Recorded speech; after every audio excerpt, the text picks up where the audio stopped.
एक चीज़ ये है कि अब ये बाजार जो है ना वो मुझे लग रहा है कि कैरी करने वाला बन चुका है फाइनली, बहुत समय के बाद। मतलब buy and hold type. Buy and hold type का बन चुका है बहुत समय के बाद। बस एक चीज़ करें, ओवरनाइट पोजीशन को हेज करके जाए, सिर्फ एक अपने आप को बड़े गैप डाउन से बचाने के लिए।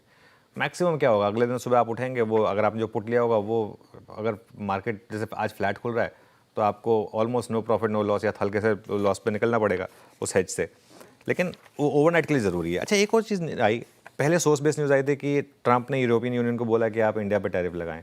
अब आई है कि यूरोपियन यूनियन बोल रहा है कि नहीं, हम तो नहीं लगाएंगे टैरिफ। तो कहीं ना कहीं एक चीज़ जो हम कल भी कह रहे थे कि जो ट्रंप ने ट्रुथ सोशल पे खुद लिखा है हम उसको ज़्यादा वरीयता देंगे बजाय कि जो सोर्स बेस्ड न्यूज़ आई थी उसको।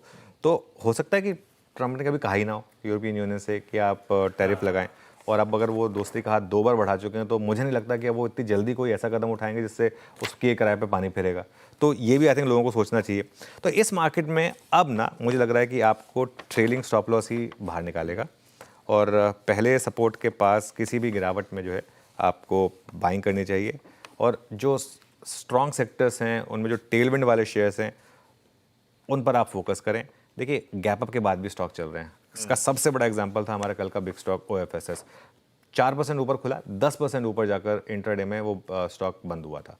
तो ये मतलब एक क्लियरली आपको एक एग्जांपल के तौर पे बता रहा हूँ। और जो टैरिफ से जुड़े हुए स्टॉक्स हैं, चुनिंदा स्टॉक, उनमें भी अच्छी खासी बाइंग हो रही है, चाहे ऑटो एंसिलरीज हो, चाहे एक आध सेलेक्टिव मेटल स्टॉक्स हो, वहाँ पर भी थोड़ी सी बाइंग हो रही है।